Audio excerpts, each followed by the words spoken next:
Welcome to the Life Unlimited podcast with Larry Heller. You deserve complete financial advice so you can confidently live your life your way, for life. Now, let's get into this week's podcast episode. Hello and welcome to Life Unlimited with Larry Heller from Heller Wealth Management. Larry, it's so good to see you. How are you? Oh, great to see you too, Eric. I am doing terrific on this beautiful summer morning. Well, I know that we were talking before we hit the record button. You've got some time off coming up. What are you doing? Well, I'm taking a couple days for July 4th weekend. So Nice. It's Thursday, so I'm just taking Friday. So looking forward to a nice 4-day weekend. Oh, beautiful. Well, before we get to that 4-day weekend, I know that you've got a guest on the show and you've given me the honor of introducing your guest. Our guest today is George Jerjian, a mindset mentor serving retiring baby boomers. As a former financial advisor, George is on a mission to help retirees create a plan for their later years, which is about much more than money. For him, it is all about making a difference and helping those heading for retirement recreate a life of purpose, passion, and potential that reflects how we live today, fit, healthy, active, and socially engaged. George has authored 11 books. That's incredibly impressive. I don't know if I've read 11 books, but George has authored 11 books, including his most recent release, Dare to Discover Your Purpose. George works with clients across the world from the UK, the US, Canada, as well as Australia and New Zealand. George, that is an incredibly impressive resume, my friend. So nice to meet you. I'm so glad Larry brought you on the show today. Thank you for having me.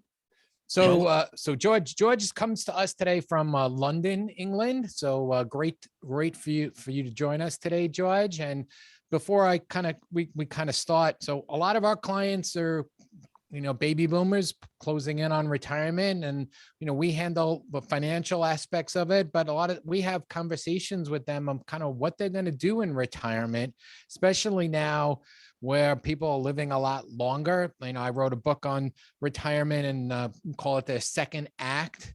So when I came across George and talking about shaping your retirement, I thought, what a great guest to bring on. And actually, George, I had a conversation with a client this morning just about that, thinking about retiring and what's going to be able to keep them alive when they cross over into retirement. So what a great topic to talk about. So thank you, George, for joining us today. My pleasure. I'm delighted to be on your show, Larry. So George, where would you like me to kick why don't off? you start with your story, because it's a very interesting story that I think our audience would like to hear. Okay, it was for me that sort of the pre and post life happened on an event that happened in January 2007. My father-in-law had a stroke and died a week later. We were in the process of moving homes, and I was diagnosed with a bone tumor and given 6 months to live. So that's kind of a perfect storm. And you almost don't realize what's going on because you're in the throes of all this stuff. We were packing away, not even realizing what we were doing. We were just putting things in boxes. But the long and short of it was, it took 3 weeks for the oncologist to do tests on me and stuff to confirm his diagnosis. And he had told me that in 98% of cases, bone tumor is secondary cancer, which means it's spread around your body, which means it's time out. He said, you got 6 months tops.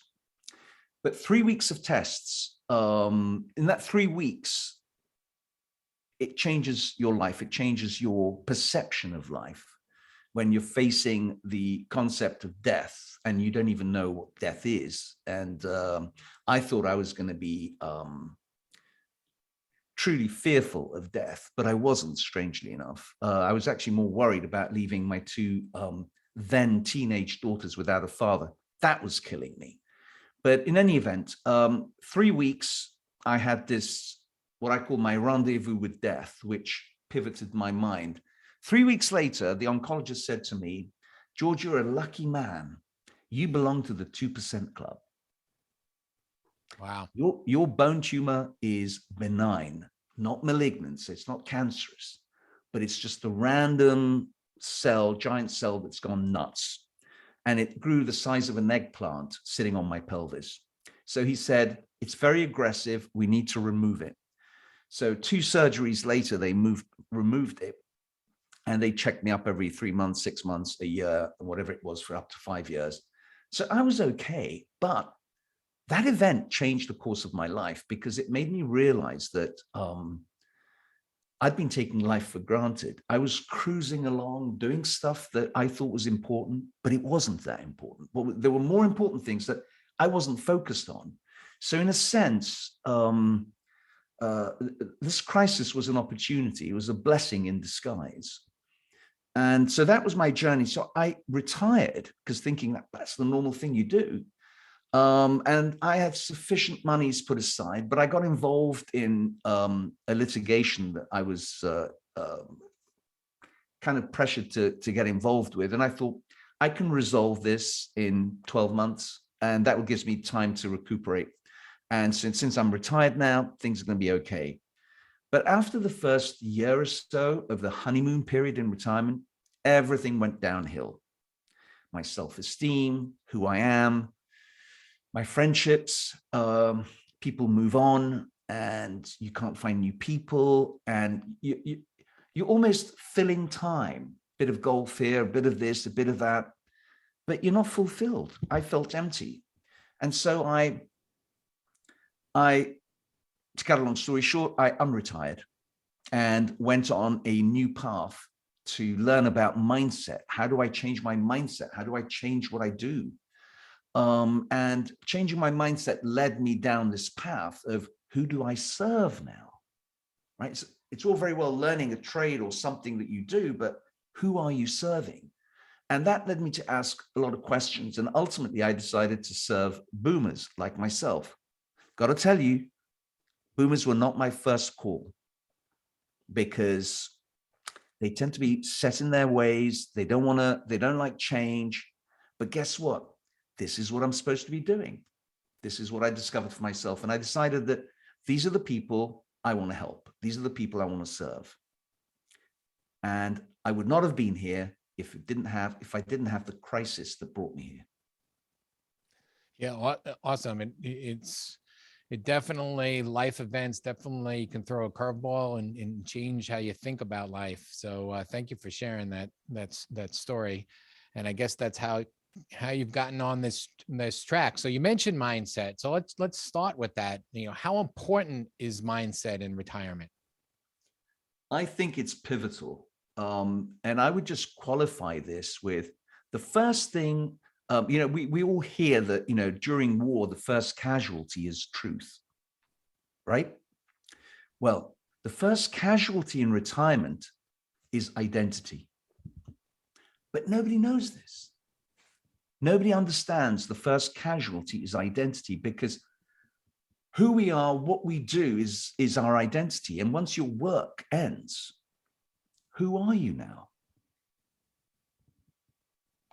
And that struggle of understanding who you are and not knowing that that's the problem is the beginning of the problem. And the reason for that is if you don't know who you are, you're constantly staying and trying to go back to who you were, which is now gone. You can't go back to the job you retired from. It's not going to come again. And no amount of wishful thinking is going to bring that back. But the reason we tend to cling back to that old job is because that's what gave us an identity. And so it's about understanding that identity is the beginning of the problem, lack of it rather, because lack of identity ends up in lack of self-esteem. Then your confidence gets hit. Then there's an element of shame of being in retirement. You're a nobody now. And of course it cascades, and then you avoid going out. So you start to isolate yourself, ends up with, loneliness, depression. It's just a downhill slide. And George, I'm going to stop you there for a second, because sure. Maybe that's the case. I've actually seen it more where the identity is not the first side. That may come years later, because a lot of people, they've worked so hard, they've built up a nice retirement plan, they have enough money to live on, and they're very happy now playing golf, traveling, spending time with their grandkids. That's what that makes them happy in life. So we've seen that. And some people adjust really well. Others, it takes them a little time before they realize there's more to life than that. So, but you're saying that most people have the more of the identity issues right off the start? Well, that's my sense. You do come across people who will rave about how brilliant their retirement is. My immediate sense is that I believe them. They are happy where they are, but the odds are that they're still in the honeymoon phase. And if everything else is going well and the activities are there for whatever reason, then that illusion continues. And can continue much longer than 18 months and 2 years, depending on the financial ability, the enthusiasm for leisure and family. But ultimately, the ego of the individual, no matter how active everything and how bright and beautiful everything looks on the outside, the individual who's retired, who are they? Now, they may display and they may be unaware that there is something inside them that is feeling incomplete. It's feeling a lack. They're not addressing it. So they pile on more cruises or more things. There are huge divorce rates because people are in denial about what the transition they're going through. And so I'm not a person to accuse somebody of, no, they're lying. No, they're probably, happy because that's the state of mind they're in, but they're not seeing that their identity is compromised. And at some point, okay, because remember, identity, or let me reverse that. The lack of identity, which brings shame, works like termites in a house. You don't see it, but they are there and they're eating away at the woodwork. By the time you recognize what's going on, it's too late. The staircase of your self-esteem has crashed. Very difficult to bring it back again 5-7 years into retirement. But if you recognize that retirement is a crisis in the true sense of the word, because it's a turning point in life. If you recognize that retirement is a crisis and you recognize who you were is gone, you need to recreate a new identity that's not necessarily comparable to what you were, because this isn't a linear flow. It's more of a quantum flow. So let me explain. Think of a caterpillar and a butterfly situation. Okay.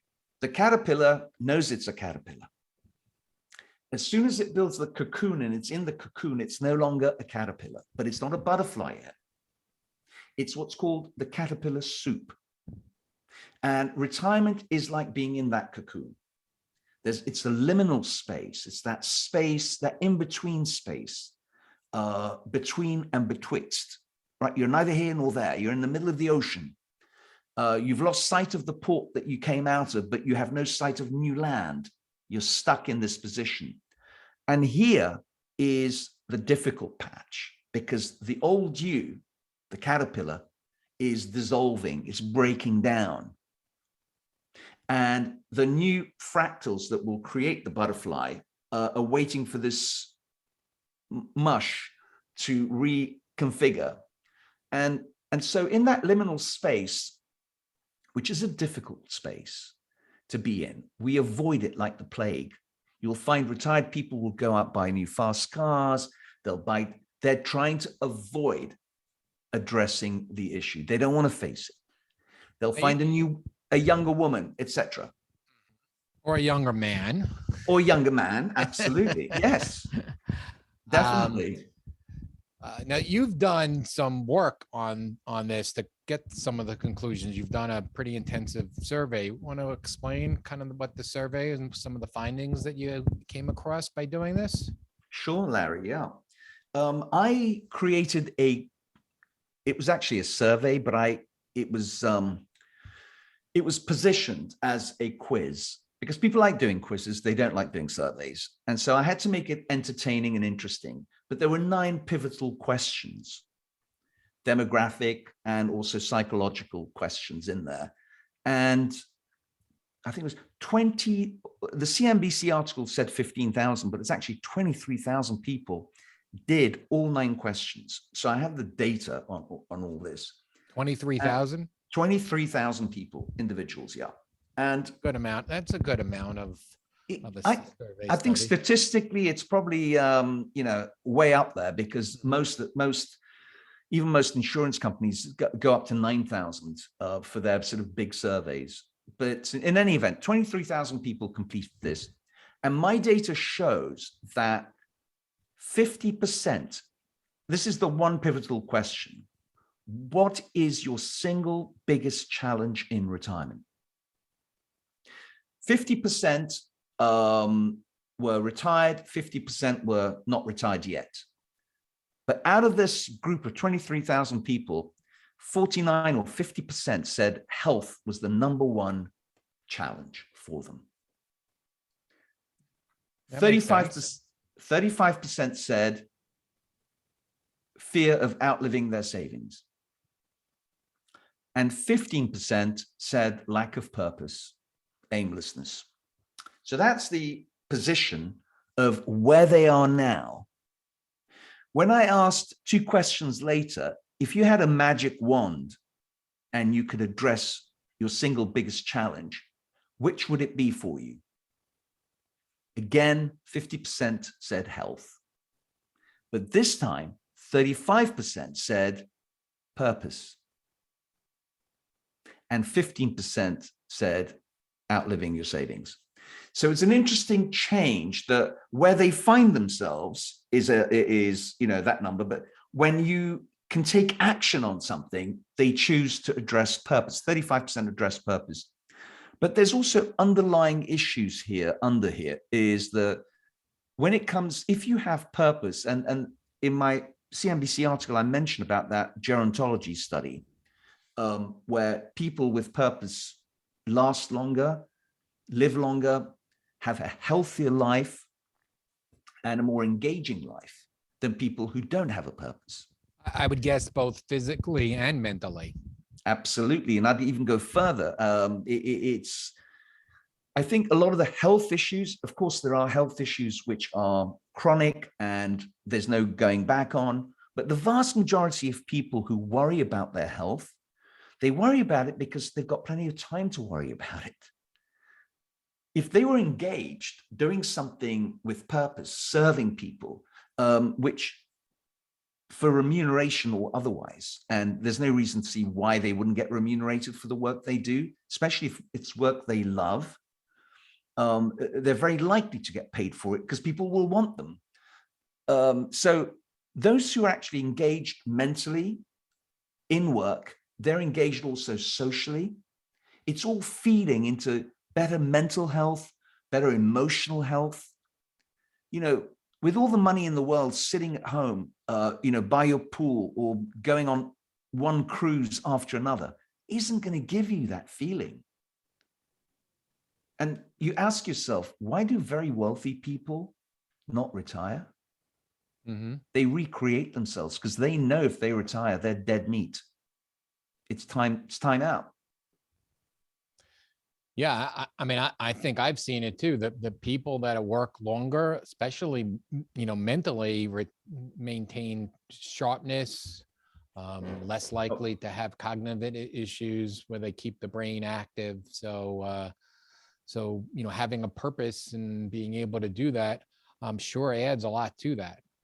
Absolutely. And to your point, to your earlier question, Larry, where we're talking about, you're talking about growth mindset and a fixed mindset. A fixed mindset says, I'm retired. I can't see myself doing anything else. I don't know what to do. I'm stuck. I just can't do it. This is what I worked for all my life. This is an illusion. This is a fixed mindset. This person doesn't recognize that they've probably got another 30 years. And I'm not saying that any one of us can drop dead before sunset today, but the odds are most of us are going to survive another 30 years. Mm-hmm. You cannot save enough money unless you're in the top 1%, you cannot save enough money to create a lifestyle that will carry you for 30 years. So what do? The government's not going to tell you what the right thing to do is, because no politician can get elected on that. Financial advisors, is outside their remit to start talking about psychological things, right? They've got to do what they've got to do. So who's going to tell you, unless somebody from the outside says to you, look, this is what happens. You've got another 30 years to go. You're going to outlive your savings at the very worst possible time in your life when you need it the most. And what, you're going to go back to work at that point? So don't you want to course correct from now? Right. I think it's, it's not, and hopefully our clients are working with us. That's not going to really be an issue about living your nest egg. I do think really planning for it. I mean, not all advisors we do with this, we kind of touch the surface. Like my first question to somebody is, paint me a picture of your life 5 years from now, 10 years from now, 20 years from now. And they'll start to answer it with financial questions. I'm saying, no, paint me a picture. Let visualize where you are and what you're doing. And I can quickly tell the people that have a real clear understanding and what they want to do and some type of purpose, and whether it's charitable involvement, whether it's a second career in something, whether it's a hobby that they're putting a career in. And we've had all these different types of clients. Those are the people I can see are fine. And there are others who are like, I'm not really sure. I just want to lie on the beach. And I'm thinking, that may be a little bit of an issue, and they need to work on that. Yeah, I tell them that, what you're describing now is a vacation. That's different from retirement. It's a whole different ballgame. But no, you're absolutely right, Larry. I mean, questions are important. There's a thing called appreciative inquiry. You ask that question 5 times and you ask them to answer it in a different way. But that still only skims the surface. In my specific program, the 8-week program, it's 12 hours. So this is giving them the opportunity to really drill down, because most people don't really know what they want to do after retirement. They are clueless. And anything they throw out on questions that are asked is what's on the top of their mind. They haven't really drilled down. A lot of it will be what other people have said. So they just repeat it thinking, yeah, I want to do the same thing. They've never really drilled down deep inside to discover what it is they really want to do. And generally, I say to people, and these are the people who want to change. Those who don't want to change, I can't help them. But the people who want to change, that one of the questions I ask Larry is, and I use Joseph Campbell, the mythologist, who used this as a question, as a quote was, "The cave you fear to enter holds the treasure you seek." The cave you fear to enter holds the treasure you seek.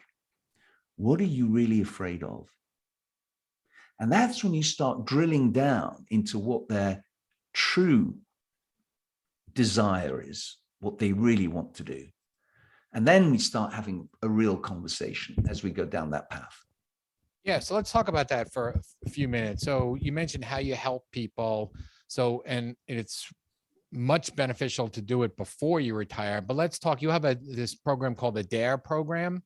So why don't you explain what that is and how it works and how that can help you really shape your mindset in retirement? Okay, thanks, Larry.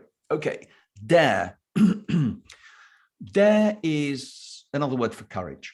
And in a sense, I think you need to muster courage, internal courage, to recognize that retiring is not really an option, that you need to unretire and postpone that retirement up to the age of 90 even. And in between is to recreate a new life for yourself, but this time really loving what you do. So you're not following what your parents might have said, go into accounting or go into some solid work that can give you an income so that you can do this. And in a sense, you've buried your dream. And it's now in that cave that we talked about, that you fear to enter because you don't think you can make it now. It's too late for you. Heck, you've got 30 more years to go. If you don't do it now, when are you going to do it? You don't want to have regrets on your deathbed. This is the time now to have the courage to try out something new. And so there is courage. And for people in the consciousness business, you will know that in terms of the muscle testing, there is the landing part where everything good happens above the line of dare. All the negative things, fear, shame, and all that stuff is below the courage line. But there is also an acronym. It's an acronym for discover, assimilate, rewire, and expand. Say that again. Discover, assimilate, rewire, and expand. So just a little bit on each. Discover is about discover what retirement is and what it is not. Right? People have illusions about retirement. I've studied retirement, the history, why it came about, how it was used, both in terms of governments and also in terms of corporates. It's always about handcuffs. It's always about tying people down. It's never for your own benefit. In any event, once you recognize what retirement is, it's just a story that we've all sucked up. And that's what we've been, that's what our culture has grown up with, and we think that's normal. And it's like, even down to the cruises and holidays, that's not what we want. That's what advertising has drip fed us toxically over the years. And then you begin to believe these stories. And what I'm saying is that you need to unbelieve these stories, because that's all they are. They're just stories. So that's the D for discover. A is assimilate. Assimilate new understanding of how our mind works. We think in our culture that willpower is everything. Well, willpower is trumped, forgive the pun, it's trumped by the subconscious mind. And if we don't understand how the subconscious mind and the conscious mind work, we're not really thinking. We're working on programs. So I help to make you understand of how the mind works, both consciously and subconsciously, and how they integrate in plain English. That allows you to understand that you can rewire your mind, right? This puts you in the growth mindset as opposed to fixed mindset. I can't make it anymore. No, if you can't make it, then no one can help you. If you believe you can't make it, nobody can change your mind for you. You're the captain of your ship. You're the one who decides if you can change or not. And the only reason you think you can't is because you believe you can't, right? That's whether you're a miner or a CEO. And let me tell you, it's not easy for CEOs. You think that they're up there, they're smart. No, it's not about smartness. They have a huge ego. They have a lot of people, they have a reputation with a lot of people. And for them to make this transition is probably more difficult than for your average person. So actually, if you're an average person, you're in a good place. So the rewire is about creating a new story for yourself. It's your life. It's your story. You can make the story you want, but it's got to be one that you actually desire, because without desire, you can't make it. So George, so this DARE program, is that like an online program? How does that work? Okay. And how long? Yeah. It's an online program. It's there's a pre-recorded one, which is much more economical to do, but more difficult because you don't have that engagement with me. And I have a live online program as well. It's an 8-week, both are 8-week programs, 90 minutes each, with an exercise for each week. And at the end of the 8 weeks,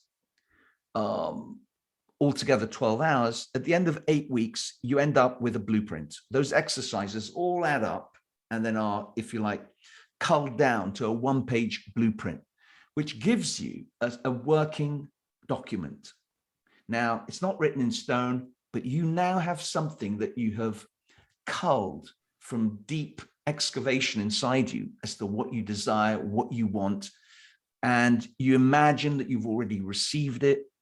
There's all kinds of things that bring it out. But the essence is that if an architect is going to build a house, they can't do it without a blueprint. So what's in your head is brought down to a piece of paper. Now you have something constructive to work with.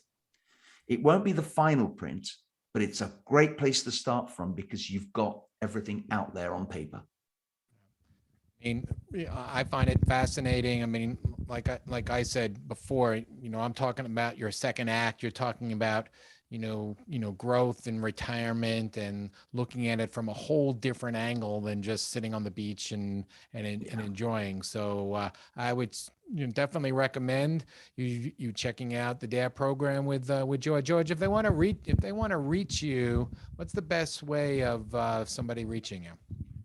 Well, go to my website. It's georgejerjian.com. That's Jerjian, georgejerjian.com. Have a look around. I've got blogs. Have a look at the courses. There's only two. There's the online pre-recorded one, and there's an online live one, which I do about 4 times a year, and it